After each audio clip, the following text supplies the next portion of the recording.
قرآن کریم فرقان حکیم میں کچھ الفاظ ایسے ہیں کہ جن کے لیے نیت کو نہیں دیکھا جاتا. میں یہ ضمناً یہ بات میرے ذہن میں آ گئی کہ آپ احباب اس بات کو بھی سمجھیں گے.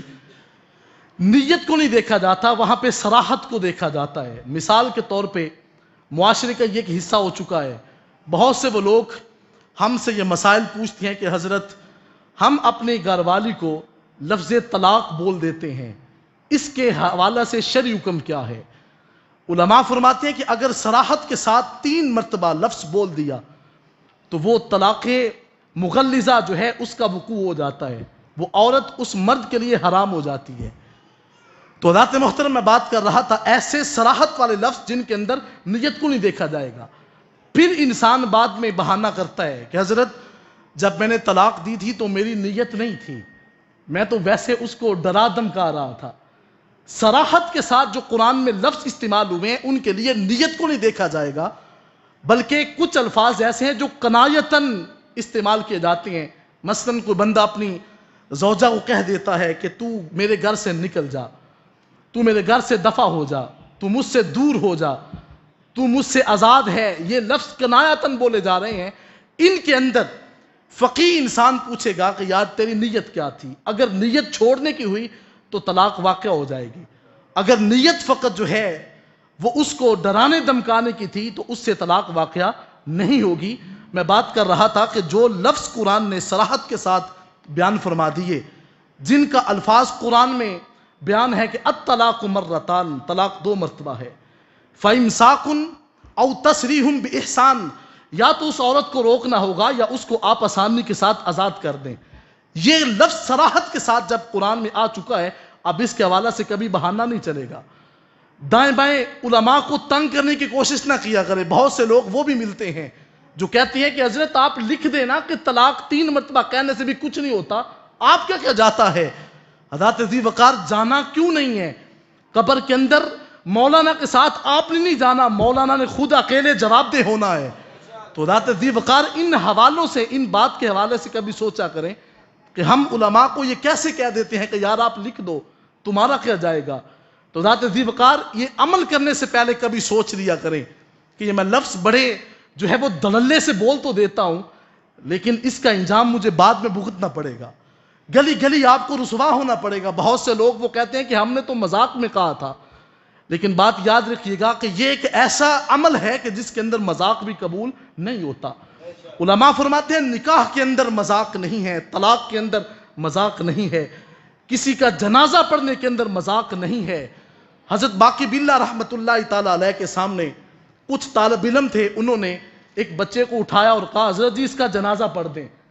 آپ فرماتے ہیں کہ یار بابوں کو، بزرگوں کو تنگ نہیں کیا جاتا، اللہ والوں کو نہ چھیڑا کرو. کہا حضرت جی آپ کیا جاتا ہے، جنازہ پڑھتے کیوں نہیں ہے؟ حضرت باقی باللہ رحمت اللہ تعالیٰ علیہ کو تنگ کیا گیا. آپ نے آگے پڑے ہوئے اس جوان کو کھڑے، وہ جو ہے وہ سامنے کھڑے ہو کے 4 تکبیریں کہہ دی.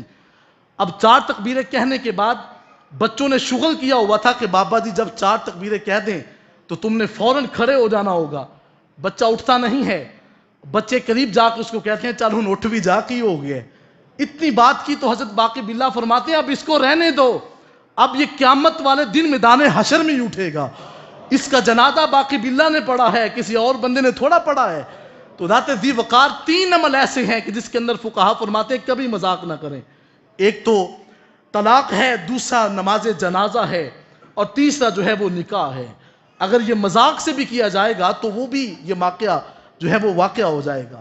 تو میں بات کر رہا تھا 3 چیزیں، اور ان کے اندر سب سے جو میں بہترین اور اہم چیز جو شادی شدہ حضرات ہیں ان کے حوالے یہ بات کر رہا ہوں، اپنے جو نفس کے اوپر، غصے کے اوپر قابو کیا کریں.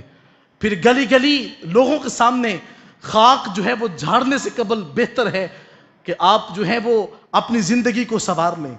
میرا آقا علیہ الصلوۃ والسلام کا فرمان ہے کہ سب سے احسن طلاق وہ ہے جو انسان کم از کم اتنا وقت دے. علماء فرماتے ہیں کہ سب سے پہلی طلاق اس وقت دے کہ جس وقت کے اندر اس عورت کے ساتھ شادی شدہ شخص جو ہے اس نے کبھی جو ہے اس مہینے کے اندر صحبت نہ کی، اور اس جو ہے وہ اگر ایام کے اندر وہ طلاق دینا چاہتا ہے تو اس کو پہلی طلاق دے دے. اگر پھر اس کو نہیں رکھنا چاہتا تو دوسرے مہینے کے اندر اس کو دوسری طلاق دے دے. اگر پھر بھی نہیں رکھنا چاہتا تو فقہا فرماتے ہیں کہ پھر طلاق بائن کے بعد اس کو تیسری طلاق دے کر کے اس کو اپنے پاس سے رخصت کر دے۔ میرا آقا فرماتے ہیں یہ طلاق احسن ہے، یہ طلاق دینے کا بہترین طریقہ ہے۔ تو میں بات میری یہاں سے نکلی تھی کہ بعض عمل ایسے ہیں کہ جس کے اندر نیت کو نہیں دیکھا جائے گا کہ تیری نیت کیا تھی، وہاں پہ صراحت کے جو لفظ ہیں ان کو دیکھ کر کے علماء اس کے حوالے سے فتویٰ دیں گے۔ تو فرمایا کہ انما الاعمال بالنیات، عمل کا جو دار و مدار ہے وہ انسان کی نیت کے اوپر ہوتا ہے۔ تو آئیں میں اور آپ سب اپنے گھروں کو اگر خوشحال دیکھنا چاہتے ہیں تو گھروں کے اندر محبت کا جو ہے وہ پیغام پیش کریں، اپنے گھر والوں کو بٹھا کر کے۔ کبھی میرا آقا علیہ السلام کی بارگاہ میں شخص حاضر ہو کر کے عرض کرتا ہے حضور ہر وقت لڑائی جھگڑا رہتا ہے، کبھی گھر کے اندر امن نہیں آتا۔ تو میرا آقا علیہ السلام نے فرمایا کہ گھروں کے اندر اگر امن چاہتے ہو تو اس کا حل یہ ہے کہ تم اپنے گھر والوں کے ساتھ بیٹھ کر کبھی کھانا بھی تناول کیا کرو۔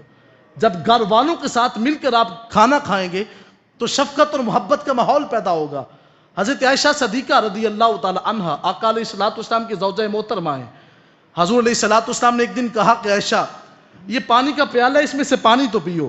حضرت عائشہ صدیقہ فرماتی ہیں میں نے پانی پیا تو میرے آقا علیہ السلام نے مسکرا کر فرمایا کہ عائشہ مجھے بتاؤ تم نے ہونٹ کہاں پہ رکھے تھے؟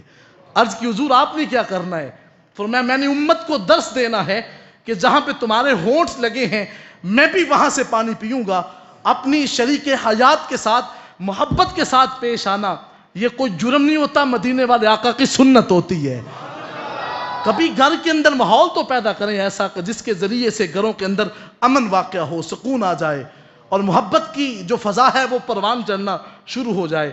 تو ذات ذی وقار میں بات کر رہا تھا کہ انسان کی جو نیت ہے اس کے عمل جو ہیں اس کا دار و مدار انسان کی نیت کے اوپر ہوتا ہے۔ اس کے حوالے سے اگلا جمعۃ المبارک آپ نظر کیا جائے گا۔ اللہ تعالیٰ میری اور آپ کی حاضری کو شرف قبولیت عطا فرمائے۔ وآخر دعوانا ان الحمدللہ رب العالمین۔